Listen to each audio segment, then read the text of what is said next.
Good morning, honorable House leaders, ladies and gentlemen. Welcome to our Monday edition of our press conference. I'm Ryan Ponce Papaco, and I'll be moderating today. Before we start, we offer our prayers to those who were affected by recent super typhoon Pipito, and we hope that your loved ones are safe and secure, and we pray also that there will be no more destructive weather disturbances in the coming months. Today, I'm honored to introduce our distinguished speakers. We have House Deputy Majority Leader and La Union 1st District Representative Francisco Paulo P. Ortega V, and House Committee on Basis Conversion Chairman and Zambales 1st District Representative Jefferson J. F. Conghon. Before I give our guest to everyone, sir, can you please deliver your short opening remarks? Naimbagabigat tayo amin. Magandang umaga po sa ating mga listeners, mga kababayan natin. For today's press con, sana po lahat okay, sana po safe at wala naman po masyadong natamaan nung nakarang. Medyo malakas po yung huling bagyo natin. Morning.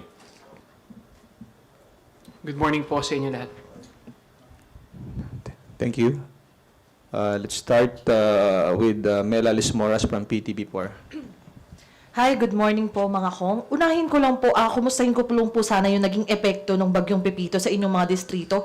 I understand yung La Union umabot pa sa signal number 4, yung nakataas sa inyo. At kumusta po yung relief efforts yun nga sa La Union at sa Zambales? Thank you po. Yung sa amin naman, medyo malakas yung hangin, signal number 4.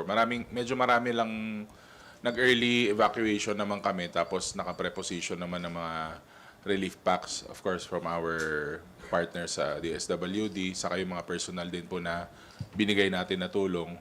Although parang mas malakas, mas na-feel nila yung effect ng nakaraang bagyo dahil mas malakas yung ulan. Mas mahangin lang ng konti ngayon. So far, sa district ko, parang wala pa namang casualties na na-report. So far, so good. Sana nga po, kung pwede lang bawasan yung bagyo dahil medyo dire-diretso po, tinatamaan ng yung yung northern part ng Luzon. So, yun lang naman po from my end. Well, nakakalungkot nga na sunod-sunod yung naging bagyo na sumalanta dito sa ating sa ating bansa. Pero hindi naman po nagpapabaya ang ating administrasyon.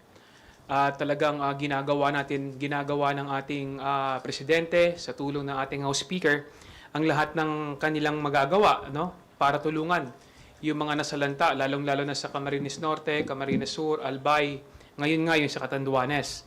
So sa tulong po ng Kongreso, kanina po may lumabas na 24 na trailer trucks na mga relief goods para pumunta sa mga nasalanta ng bagyo. Kasama na rin po dito yung 750 million na ipinamimigay na AICS ng ating gobyerno para sa mga higit kumulang na 150 na pamilya. Alinsunod ito sa utos ng ating Pangulo sa pamamagitan ni Speaker Martin Romualdez na kailangan tulungan, huwag pabayaan ng mamamayan, lalong-lalo na yung nasalanta ng bagyo sa Kabikulan. It is our way of showing na the administration of President BBM hindi nagpapabaya at talagang tumutulong sa ating mamamayan. And of course nga pala, dun sa mga lugar na yon, magkakaroon din ng BSPF dun sa mga lugar, mini BSPF dun sa mga lugar na kung saan tinamaan ng BPSF pala. Doon sa lugar na tinamaan ng bagyo.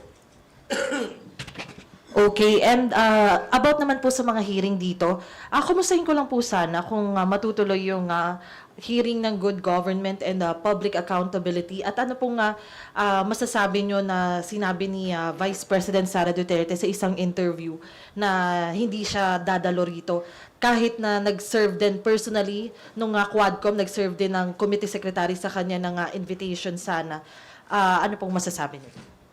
As the Vice Chairman ng Blue Ribbon Committee, nakakalungkot nga na hindi pupunta ang ating Vice President dahil marami siyang dapat na ipaliwanag tungkol dun sa mga nangyayari. At syempre, kailangan ding umattend yung mga pinatawag ng House.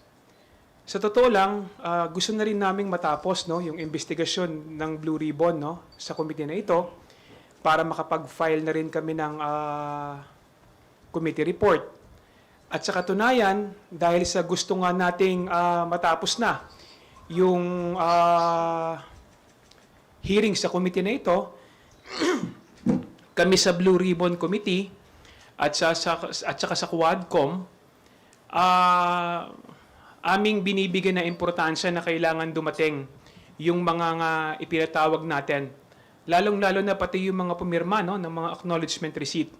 So, nag-usap-usap kami, voluntaryo, na magbibigay kami ng pabuya ng 1 million pesos sa kung sino mang makakapagsabi o makakapagbigay ng impormasyon kung sino si Mary Grace Piatos.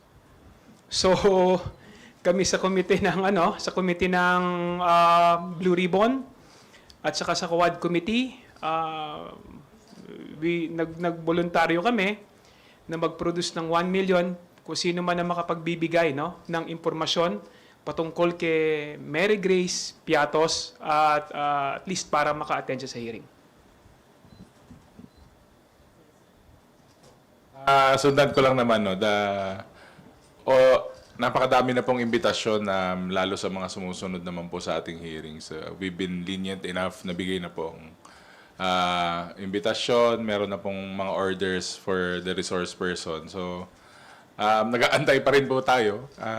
We've shown that the House has been fair and the committee has been doing its job with lahat na po ng klaseng diligence binibigay naman po namin sa respeto. So, it's about time na they attend and they explain ito pong mga anomalya na nangyayari. Itong sabi nga ni Congressman Jay, isama mo na rin si si Chippy McDonald. Saka sino pa ba yung mga fictitious na tao na mention niya. Siyempre, yung pinakasikat, si Mary Grace Piatos, na patuloy po nating hinahanap para mapaliwanag po yung mga acknowledgement receipts na andyan na po na, kumbaga nag-trending na yun. So, but again, the committee is doing its work. Tuloy lang po kami kasi gusto na rin po namin na matapos na rin yung investigasyon at patapos na rin po ang session namin. May mga ilang araw na lang po. In addition, napaka-importante kasi na maipakita natin kung sino ba talaga yung mga taong tumanggap ng pondo o pera galing sa confidential fund ng Office of the Vice President. Kasi sinasabi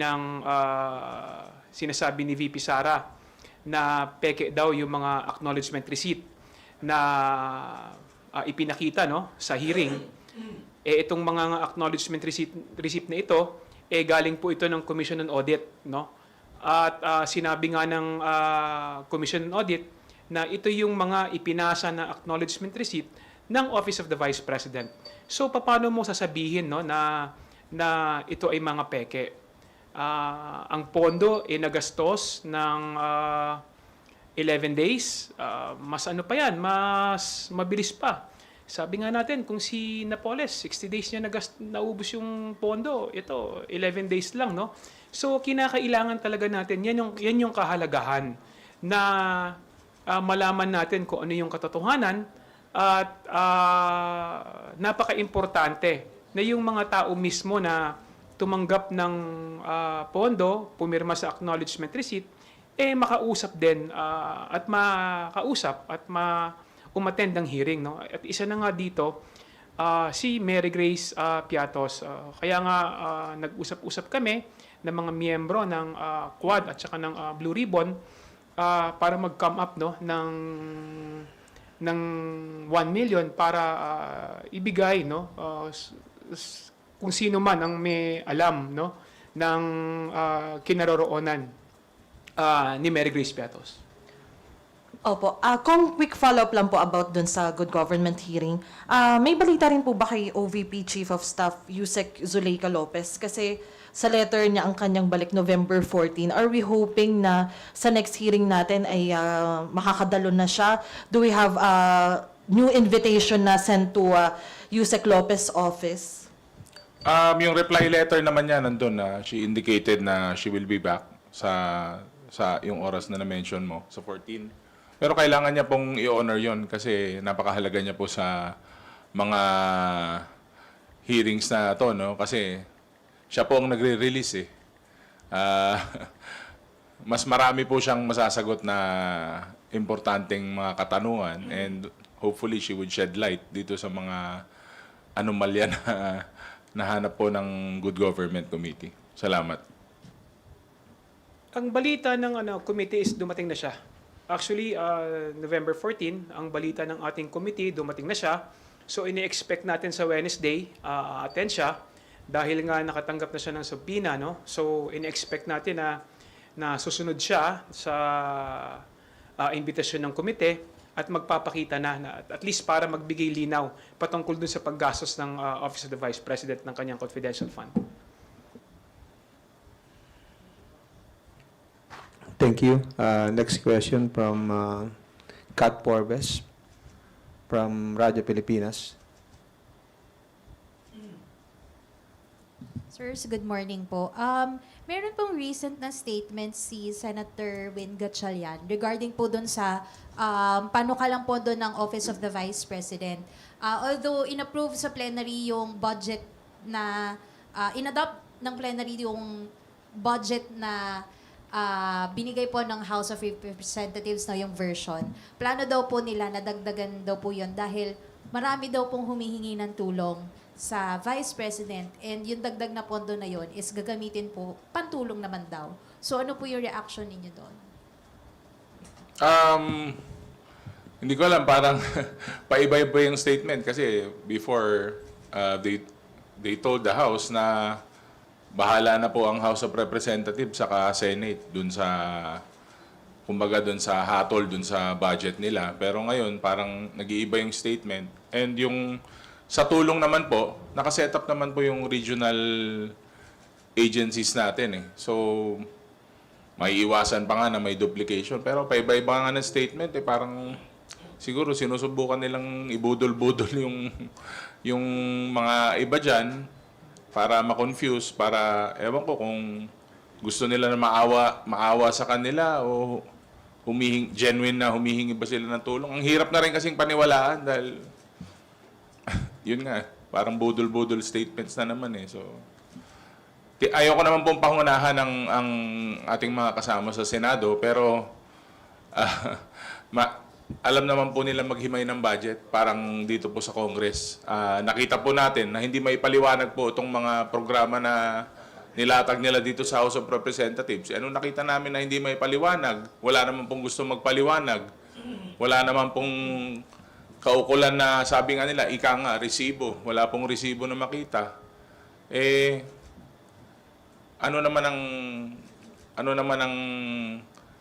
ang gagamitin mong rason para ituloy yung budget na yun kung underutilized siya o hindi man lang nagamit ng maayos. In addition dun sa sinabi ni DML Ortega, no? Siyempre kailangan ng transparency and accountability sa lahat ng budget at pondo na ibinibigay ng ating pamahalaan. Nakita naman natin ngayon yung pag-iwas no, ng opisina ng Office of the Vice President, ni Vice President Sara, sa accountability and transparency kung paano nila ginagamit yung pondo. So, paano pa natin sila pagkakatiwalaan? Yung 700 plus million na ibinigay ng Kongreso at saka ng Senado sa kanya, tingin namin is tama na yon. Kumbaga, enough na yon para makapagpatakbo ng kanyang opisina. Kasi nga, paano mo pagkakatiwalaan kung hindi niya mai-account, no, yung pera na ipinagkatiwala sa kanya ng ating mamamayan. Sa bawat pera na ibinibigay, pinagkakatiwala natin, kailangan talaga ng transparency. Ayaw na natin na magkaroon, sabi nga ni DML Paulo, ayaw na natin magkaroon ng iba pang Mary Grace Piatos at Chippy McDonald's sa mga liquidation report at saka sa acknowledgement receipt. So, I think binibigyan na natin, kumbaga tinutulungan na rin natin si Vice President Sara para makaiwas din sa katiwalian at anomalya na kinaharap niya ngayon.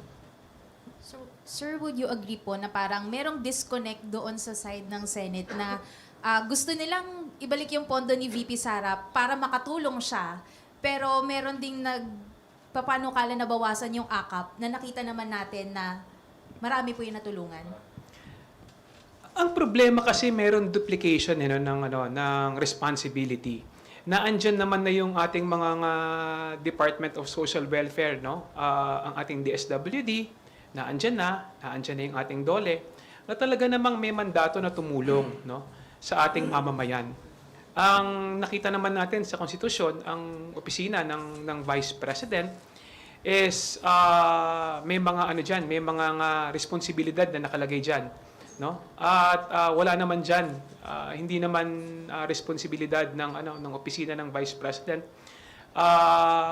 na magkaroon ng pondo, lalong-lalo na pagdating sa mga AICS, tupad at kung ano-ano pa, ito ay responsibilidad ng DSWD at DOLE. So, yung AKAP naman, nakita naman natin na maraming natutulungan, maraming nabibigyan na ayuda sa ating mga kababayan.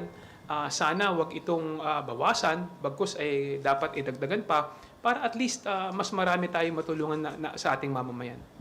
Thank you po. Thank you. Dagdagan ko na lang ng konti. Go ahead, sir. Kami kasi lalo kami nila Kong J. Siyempre nasa district kami as compared sa sa national scale.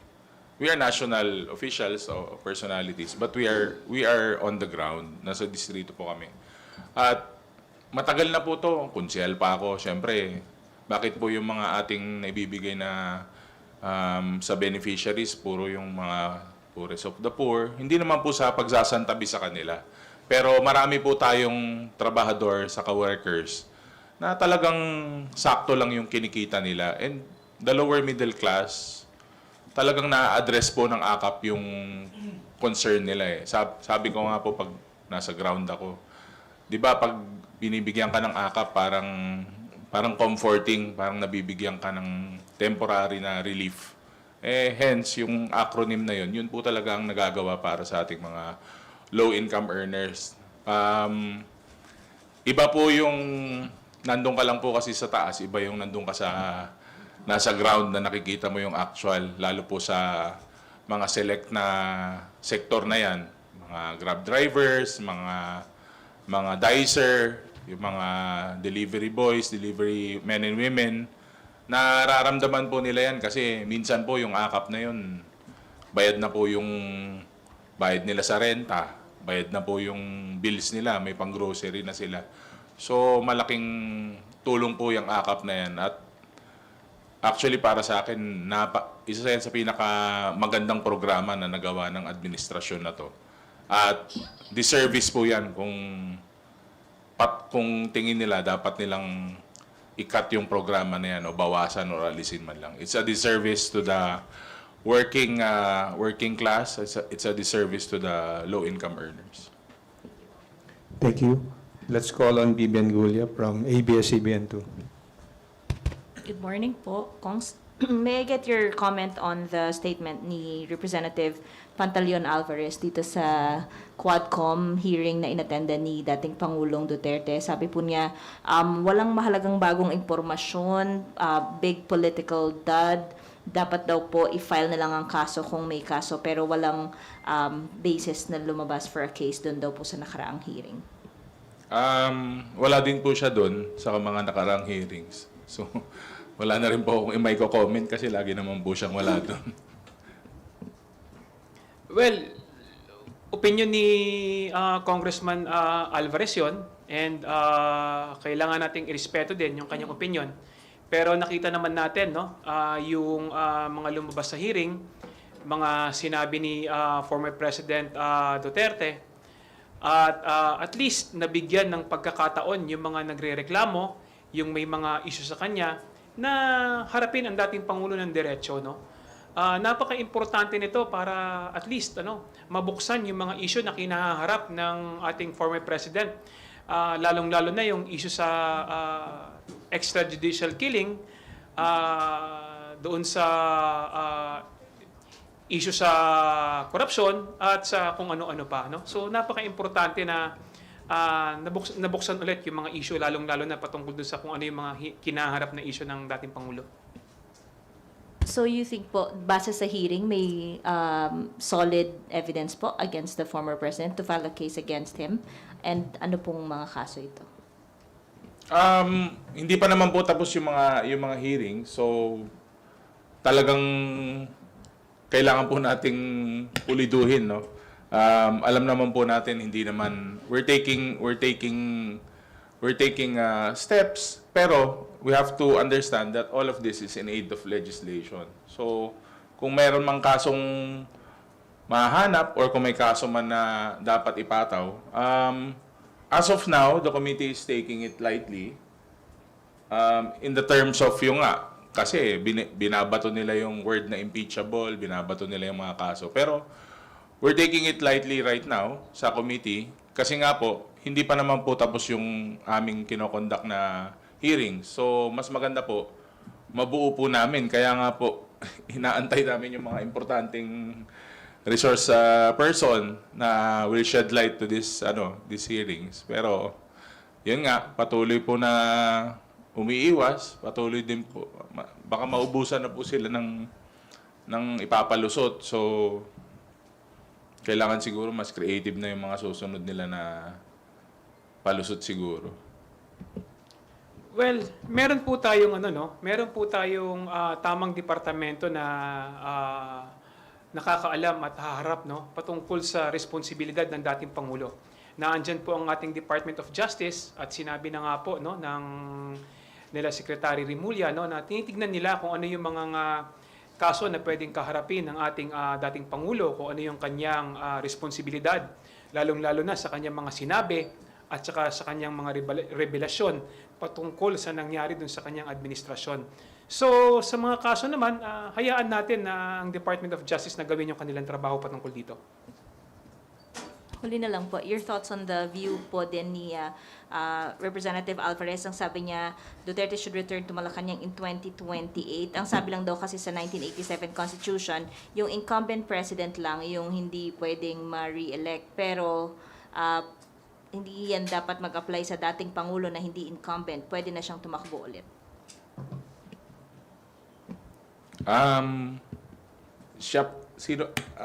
Si Presidente po ang tatakbo ulit? Ex-President Duterte? Yes. Good luck po.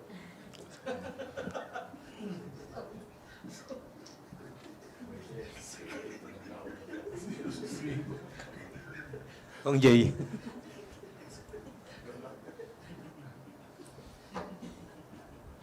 God bless.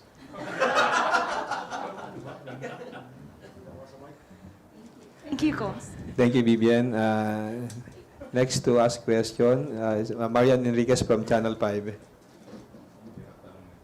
Ay, hindi po. Sir, your comments lang po doon sa sinabi daw po ni former President Rodrigo Duterte na ito nga po si Trillanes o basing po doon sa sa previous Quadcom hearing na ito si Trillanes talagang Malacanang sponsored yan, hindi gagalaw yan ng ganun, walang pera yan. So, basically sinasabi po ni Duterte na bagong attack dog daw ng Malacanang. Ito si Trillanes, your comments po. Actually, hindi ko naman... First time ko ma-meet si former Senator Trillanes nung hearing po sa Quadcom.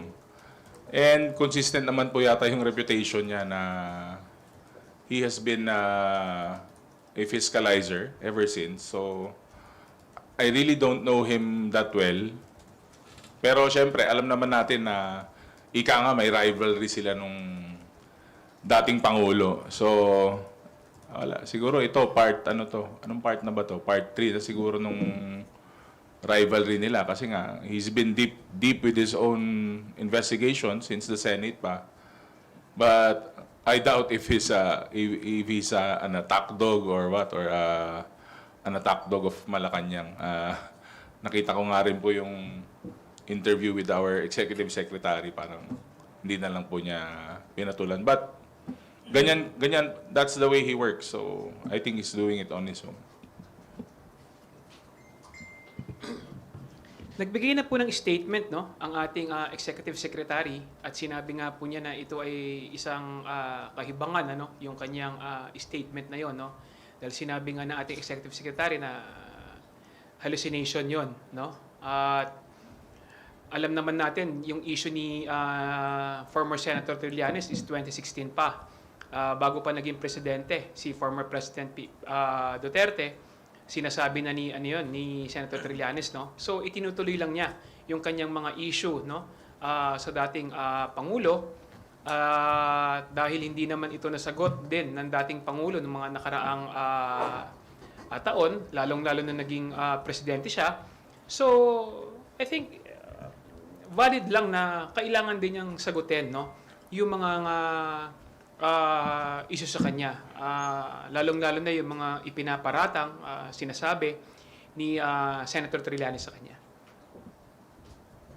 Sir, rasa lang po. Kasi I think also dun sa ambush interview after po no Quadcom hearing with former President Rodrigo Duterte, sinabi nga niya na yun, parang he is urging VP Sara to take an oath na rin, no? Dumalo po doon sa good government. Well, apparently, nung Friday na press con with VP Sara, she already dismissed the idea na magbabalik or a-attend pa sa hearing. Your thoughts on that?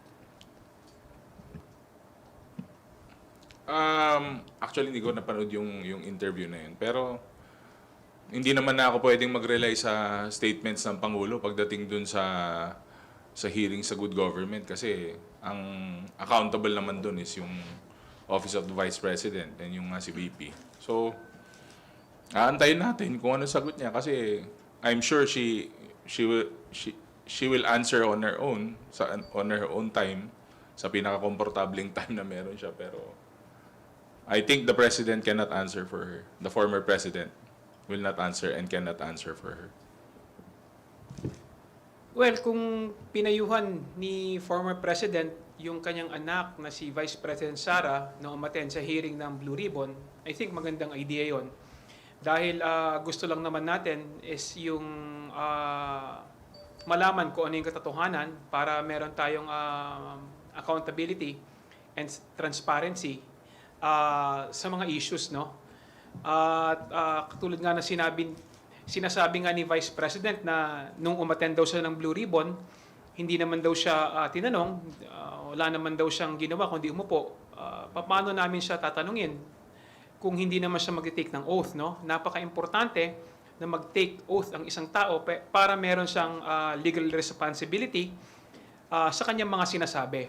So, we invite again the Vice President to attend, no? And sana mag-take na siya ng oath para at least lahat ng sasabihin niya doon sa ating committee, sinumpaan niya at higit sa lahat, doon natin makikita kung ano ba talaga yung katotohanan, no? Laban sa mga issue na kanyang kinaharap.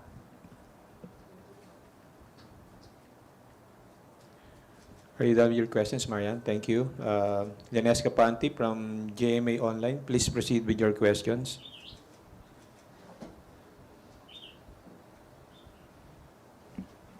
Sir, good morning po.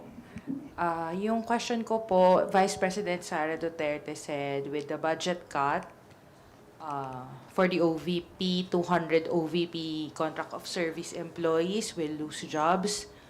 I understand sa House version, there's a provision for these employees who will potentially lose their jobs.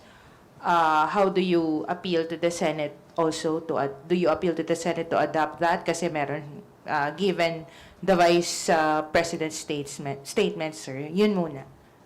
I guess we will not appeal to the Senate kasi we've sent them our version po nung budget na inaprubahan natin dito sa Kongreso, no. Syempre, discretion po nila 'yon. Meron din po silang karapatan na busisiin saka tignan po yung budget ng ating Office of the Vice President. And hindi naman po enough na reason yung employment for me. And I'm sure kaya nga po nagka-problema sa employment eh. Kaya po nagkaroon ng ganyan na problema dahil po yung fulfillment nga po ng trabaho, unang-una yung utilization rate, yung burn rate, hindi na gamit maigi yung mga programa na yan. Kaya nga po nagkaroon po ng issues sa slashes sa budget dahil paano mo lalagyan ng pondo, paano mo dadagdagan yung pondo, noong nakaraang taon, hindi naman nagamit. Sobrang underutilized. So, di ba, parang common sense would dictate na ibig sabihin, kung hindi ginamit yung pondo na yun, pati yung mga empleyado na yun, underutilized sila, hindi nila nagawa maigi yung trabaho nila dahil hindi nga po maganda yung pagpapatakbo ng mga programa na yun. So, again, but with the provision of the House, yung sinabit din po namin sa Senate, meron naman pong kaakibat saka magiging role yung mga empleyado na yan at hindi naman po direktang mawawalan po ng trabaho. Ano ulit yung question? Paano yung 200 na mawawalan ng trabaho? The Vice President pointed that out, yung 200 daw ang mawawalan. But I understand sa House version kasi Congressman Stella said something na hindi naman ito, parang there will be a provision for employees who will potentially lose their jobs as a result of the cut. So I'm just asking kung may update ba doon or Yes. where do you stand right now there? Yung 200 plus na sinasabi ni Vice President Sara na mawawalan ng trabaho, para ipaglaban, i-justify yung kanyang budget. The problem is, hindi niya ginustify yung budget niya. So it's her responsibility. Sinabi niya, bahala ang Kongreso. Ilang beses siyang inimbitahan, hindi siya umattend, hindi siya pumunta para i-justify yung kanyang budget. And yet, pagkatapos, ibabalik niya sa Kongreso yung mawawalan ng trabaho. In the first place, kung ginustify niya yung budget niya at inayos niya yung paggamit ng pondo ng pamahalaan, walang mawawalan ng trabaho at maayos yung trabaho ng Office of the Vice President. At baka nadagdagan pa. Cover any information. The reward is for any individual who can provide information about those signatories na may suspicious names. No, on top of the Mary no, Grace, kung sino Mary yung- Grace Piatos lang. Sino yung makakapagturo, no? At para malaman natin kung sino yung makakatukoy, no, nung pagkatao ni Mary Grace Piatos at matutulungan tayo na maiharap siya, no, sa hearing, no? Kasi gusto naming malaman kung may katotohanan ba yung katauhan ni Mary Grace Piatos, no? Kasi ang sinasabi ng Office of the Vice President, totoo si Mary Grace Piatos. So right now, nagbibigay ng nagtulong-tulong yung mga miyembro ng Quadcom ng Blue Ribbon, voluntarily nagbigay, no, para malaman, para at least we can put to rest, no, na kasi hindi kami naniniwala na totoong may Mary Grace Piatos. So sinasabi nila totoo. So kung sino yung mga kakatulong sa amin para mahanap si Mary Grace Piatos, handa pong magbigay ng pabuya, no, yung mga congressman para at least patapos na rin yung trabaho namin sa Blue Ribbon. Sa kadagdagan ko na rin, ma'am, no, pag nakikita mo kasi yung mga acknowledgement receipts, parang pare-pareha yung sulat, parang iniiba lang. Talagang fictitious po yung mga AR. Sabi ko nga parang listahan lang sa sari-sari store yung mga acknowledgement receipts nila na palayaw lang yun nandun. Parang si boy ganito, parang gano'n lang eh. So talagang minsan nakakatawa na lang actually. Yun nga, sir, that's why I ask kung, kasi I understand may ibang names din na sounds, at least, it sounds suspicious. So, will that cover the reward or yung kay Mary Grace Piatos lang muna? Si Mary Grace Piatos kasi yung may pinakamalaking nakuha dun eh. So, we want to set an example, no? We want to know the truth. Kasi it follows eh. Pag, pag wala si Mary Grace Piatos, sigurado, halos lahat na ng tao na naandun is fictitious na, no? We want to set an example kung ano, sino at saan ba talaga itong si Mary Grace Piatos at least para makilala natin kasi ang ganda ng pangalan niya, ang sarap ng pangalan, eh, di ba? Kagutom. Thank you, sir. That's all from my end. Thank you. Thank you. Are there any further questions from our media friends? If there are none, we will accommodate the phone-in question from a former colleague from GMA Des, Jenna Balauro. Nag-submit po ba ng bank waiver si Digong? Next hearing, sino invited? Ano update ng Quadcom kay former Colonel Garma? Thank you. Yung sa waiver, nakita nyo naman po, paiba-iba po yung paiba-iba po yung sagot tungkol sa waiver. Nung una, mag-execute po ng waiver. Nung meron na po tayong ginawang waiver sa Quad, magpapaalam daw po sa asawa. Pero klaro naman po na yung na-mention po dun sa waiver is yung joint accounts, not with the wife, but with the VP, no? So, iba-iba po yung sagot eh. Iba sagot dun sa second floor, iba sagot sa hagdanan. Pagdating po dun sa ground floor, iba na naman po yung sagot. So parang ang hirap po na basahin. Pero wala pa pong ine-execute na waiver. Nagbitaw po siya under oath eh. So inaabangan po ng lahat 'yon. And sa Quad po, inaayos pa para sa next hearing. Mag-uusap-usap muna po siguro yung mga members ng Quad para po ilatag ng maayos yung next na hearing. Hindi ko na sabihin, episode. Sorry, clarification. Sorry, na-mention po kasi before ni Kong Ace last week after po ng Quadcom with former President Digong na Thursday daw po yung hearing. That's 21. Pero wala pa po sa calendar. May update on that. Kinonsider po kasi namin na may mga nabagyo na districts. So,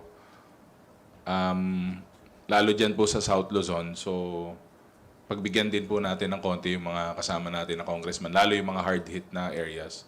Baka may changes lang. Pero if wala pa pong changes, then we will stick with the calendar.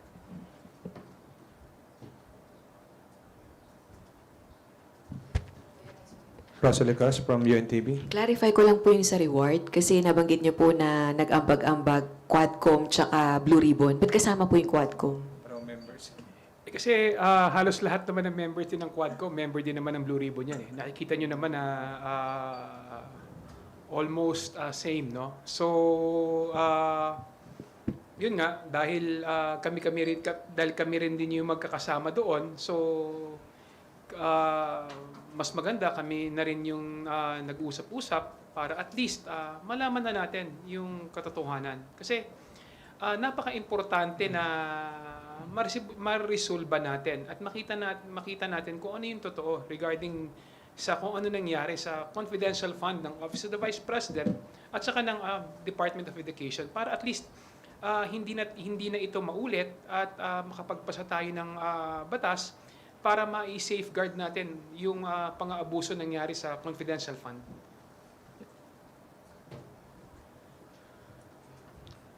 Okay, thank you. If there are no more questions, we will give the floor again to our distinguished guests for their short closing remarks. Una po sa lahat, maraming salamat sa ating mga kaibigan sa media. At least na andito po kayo upang malaman kung ano yung totoong nangyayari sa trabaho ng Kongreso at sana naging ligtas po ang inyong inyong lugar doon sa nakaraang bagyo. At wag po kayong mag-alala, ang Kongreso po ay hindi humihinto lalong-lalo na sa pagbibigay ng tulong hindi lang naman po yung committee hearing, no, ang iniisip nating trabaho. Binibigyan din natin ng importansya, lalong-lalo na ngayong mga panahon na ito, yung mga nangyayaring sakuna, no, sa ating mga kapaligiran. Kaya nga ulitin ko kanina, 24 truckloads ng relief goods na ang lumabas sa House ngayon.